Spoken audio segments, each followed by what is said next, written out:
यही तेरी सजा है। अब इस जंगल में तू जंगली पशुओं का शिकार बनेगा। वो डाकू सारा धन लेकर फरार हो जाते हैं। अब विनोद के पास सिर्फ वह 2 हार बचे थे जो कि उसे उसके आखिरी ग्राहक ने दिए थे। विनोद वहीं पर बेहोशी की हालत में बंधा हुआ अपनी मृत्यु का इंतजार कर रहा होता है।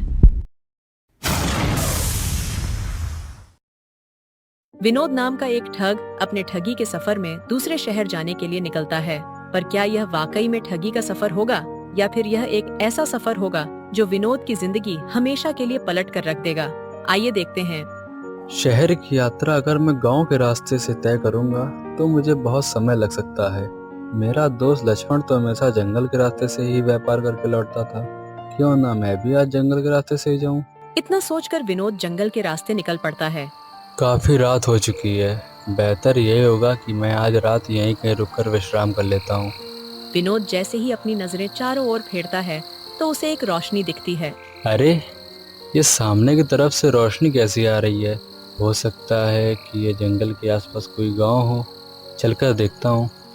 विनोद जैसे ही रोशनी की ओर चलता है तो वह देखता है कि उस जगह एक छोटा सा गांव बसा हुआ था।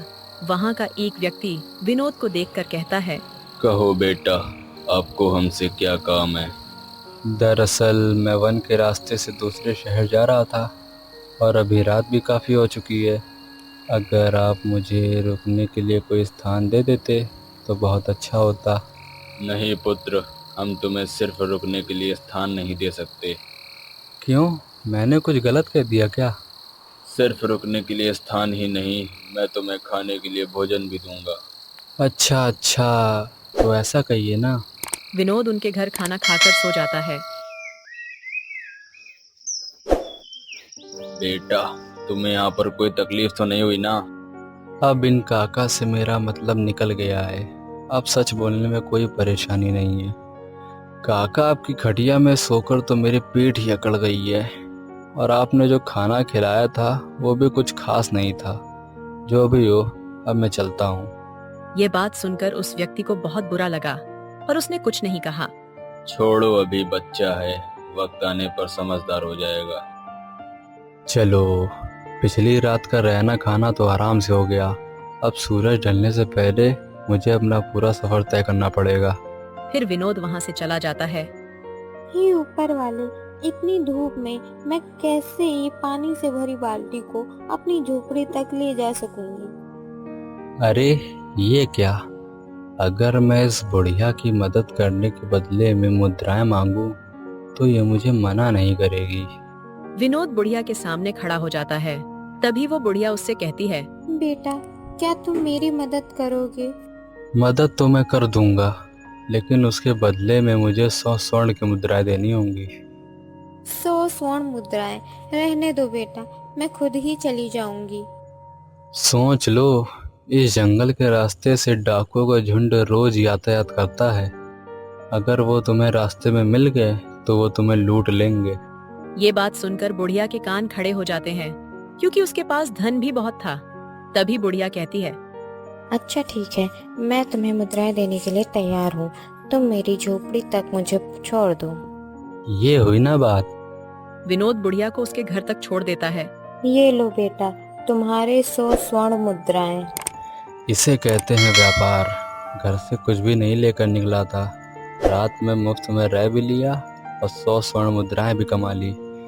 लेकिन इतने पैसे लेकर जंगल के रास्ते जाना खतरे से खाली नहीं है। विनोद गांव के रास्ते दूसरे शहर जा ही रहा था कि उसकी सोने की पोटली जमीन पर गिर गई। ये क्या? इस पोटली में तो सोना है। भाई साहब, अरे ओ भाई साहब, आपकी सोने की पोटली यहाँ गिर गई है। अरे, ये कैसे हो गया? विनोद वापस पोटली को उठा लेता है। भाई साहब, एक बात बोलूं? हाँ बोलिए। मुझे कुछ पैसों की जरूरत थी। वो मेरी फसल बर्बाद हो गई और मेरे पास खाने के लिए एक भी पैसे नहीं है। तो कोई छोटा मोटा काम ढूंढ लो। किसी से ऐसे पैसे मांगना अच्छी बात नहीं है। अरे भाई, अभी अभी मैंने तुम्हें सोने से भरी पोटली दी है और तुम मुझसे ऐसा कह रहे हो? ये पोटली तो मेरी ही थी ना। अगर तुम यह पोटली रख भी लेते तो मैं राजा के पास जाकर चोर को वैसे भी ढूंढ निकालता। इतना कहकर विनोद वहां से चला जाता है। अरे ओ मतलबी आदमी, एक बात मेरी याद रखना, इसी जगह खड़े होकर तुम मेरे से मदद मांगोगे। विनोद चलते चलते एक गांव में पहुंचता है। विनोद एक मसालों की दुकान के पास आकर खड़ा हो जाता है। भाई मेरे पास विदेशी मसालों से भरा स्टॉक आया है। सस्ते में मिलने के कारण मैंने उसे बहुत कम में खरीद लिया। तुम तो इस राज्य के इकलौते मसाले विक्रेता हो, मेरा सारा माल खरीद लो, मुझे दूसरे शहर जाकर बेचने का झंझट नहीं रहेगा। रिंकू, तुम तो जानते ही हो कि मैं सिर्फ तुमसे ही मसाले खरीदता हूँ। दरअसल मेरी बुआ के बेटे की शादी है, तो मैं 2 दिनों के लिए पास के गांव जा रहा हूँ। वहां से लौटते ही मैं तुमसे मसाले खरीद लूंगा। इतना कहकर मसालों का व्यापारी वहां से चला जाता है। तभी विनोद मन ही मन सोचता है, मेरे दिमाग में एक तरकीब आई है। अगर मेरे हिसाब से काम हो गया तो मैं 2 दिनों में हजारों मुद्राएं कमाकर फरार हो जाऊंगा। नमस्ते रिंकू भैया। नमस्ते, माफ करिएगा पर मैंने आपको पहचाना नहीं। पहचानोगे भी कैसे जब तुम मुझसे पहली बार मिल रहे हो। मैं पास के शहर का व्यापारी हूँ। मैंने आपसे बहुत बार मसाले खरीदे हैं। दरअसल मेरे शहर में मसालों का अकाल पड़ गया है। आपके सारे मसाले खरीद कर ही मैं अपने शहर की मुसीबत को मिटा सकूंगा। अच्छा, ऐसा है क्या? हाँ, वैसे आपके मसालों का मूल्य कितना होगा? 1000 स्वर्ण मुद्राएं। मैं आपको इसके 1200 स्वर्ण मुद्रा दूंगा। बस आप मुझे सारा माल बेच दो। अच्छा ठीक है, सारे मसाले तुम ले लो, मुझे पैसे दो, मैं सारे मसाले बैलगाड़ियों में चढ़ा देता हूँ। हमारे देश में भी मसाले खत्म ही होने वाले हैं। मुझे आज ही मसालों का स्टॉक लेने के लिए निकलना होगा। मैं 2 दिन में लौटूंगा। भैया मेरे पास तो भी 200 स्वर्ण मुद्राएं हैं। आप एक काम करो, मुझे 200 मुद्राओं का मसाला दे दो। मैं 2 दिनों में मसाले बेचकर आपके पैसे भी दे जाऊंगा और बाकी के मसाले भी ले जाऊंगा। भाई ये पास की दुकान मेरी ही है और इसके भीतर ही सारे मसाले पड़े हैं। तुम ये चाबी रखो, इसमें से तुम मसाले ले जाना, मुझे तुम पर विश्वास है। ठीक है। रिंकू वहां से जा ही रहा होता है। तभी वहां गांव का एक आदमी आकर खड़ा हो जाता है। क्या हुआ भाई, आप इतनी जल्दबाजी में कहाँ जा रहे हैं? दरअसल हमारे देश में मसालों की किल्लत हो गई है। किसी के पास थोड़ा सा भी मसाला नहीं बचा है। हाँ बताओ भाई, कितनी बड़ी मुसीबत आ गई है। मैं इन्हें सब बता दूंगा, आप जहाज की तरफ जाइए। हाँ, मैं चलता हूँ जी। विनोद ने अपनी चतुराई से अनजाने में मसालों के व्यापारी से ऐसा बुलवा दिया कि मसालों की किल्लत विनोद के शहर में नहीं बल्कि उनके खुद के शहर में है। हे भगवान, इस मसालों की किल्लत से तो हम बर्बाद हो जाएंगे। ऐसा कुछ भी नहीं होगा, मेरे पास अभी कुछ मसाले पड़े हैं। अगर आप चाहें तो मैं वो मसाले आपको बेच सकता हूँ। मैं सारे गांव वालों को बता देता हूँ ताकि सबके पास मसाला रहे। मैं भी जाता हूँ। हा हा हा हा हा, अब आएगा मजा। विनोद की चतुराई भरी तरकीब काम आ गई। उसने 2 दिन के भीतर किसी को 6 महीने तो किसी को 3 महीने तक के मसाले 10 गुना दामों में बेच डाले। विनोद अब अपने आखिरी ग्राहक से पैसे लेता हुआ, भाई आपके मसालों का मूल्य हुआ 500 स्वर्ण मुद्रा।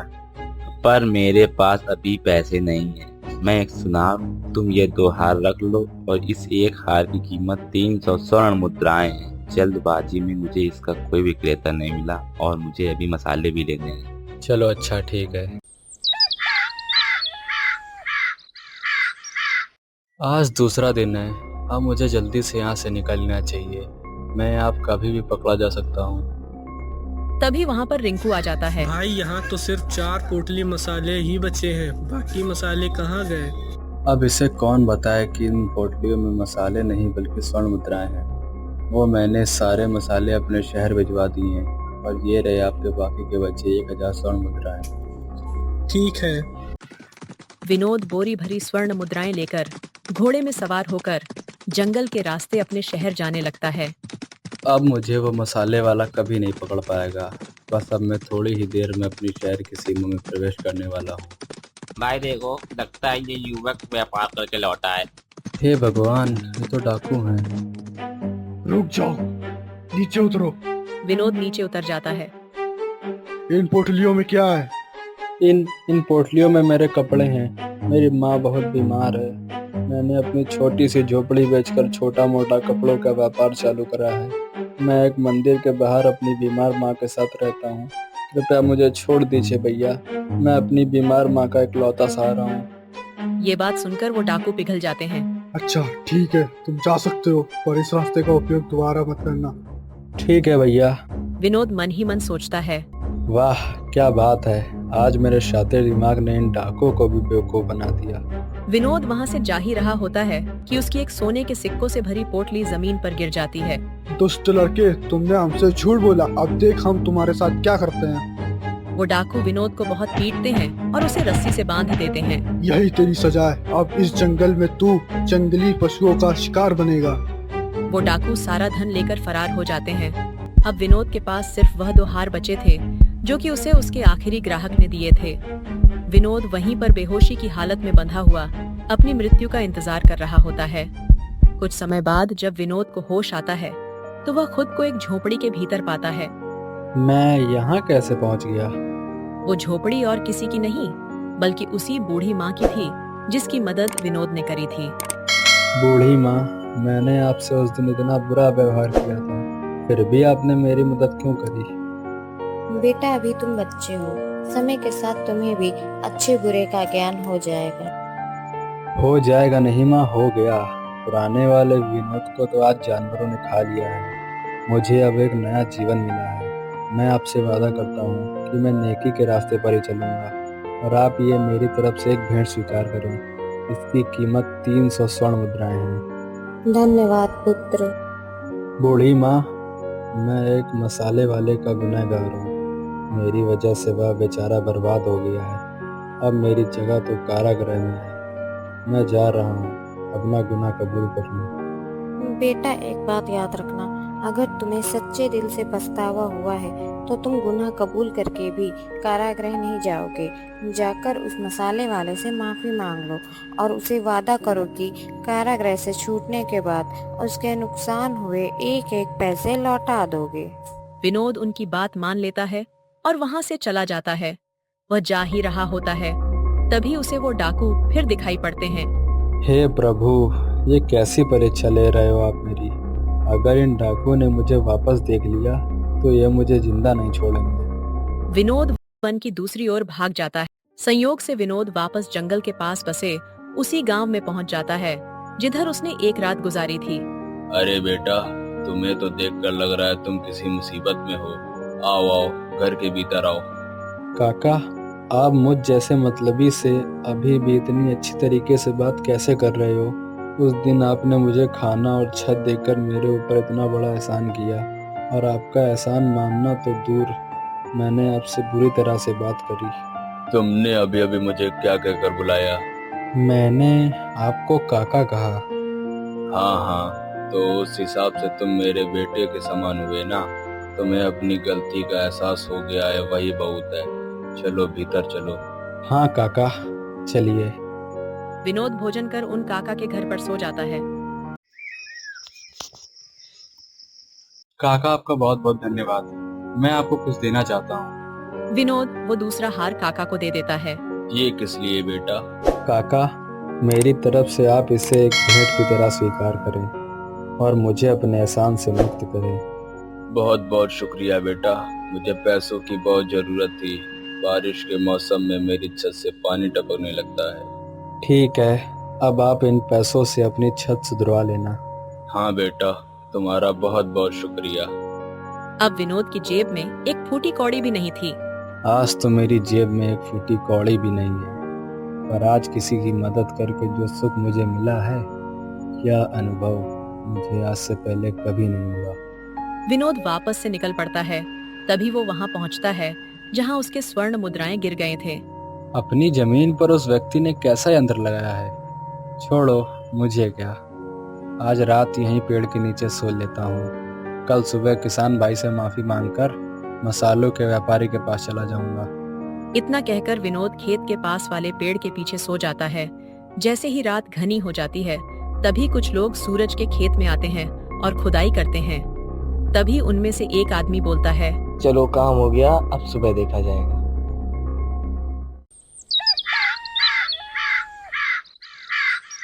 सूरज भाई, तुम्हारी तो निकल पड़ी। कल तक तो तुम मामूली किसान थे और आज तुम मेरे साथ इतना बड़ा सौदा करने वाले। हाँ महामंत्री जी, भगवान की कृपा तो देखिए।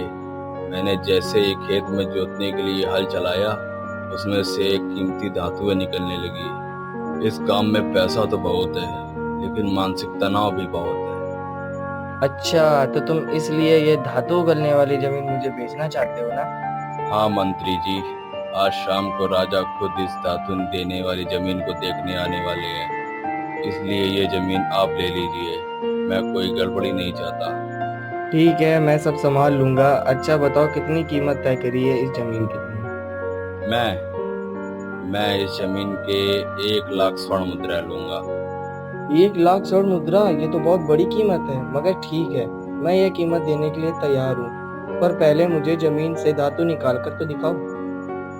रुकिए।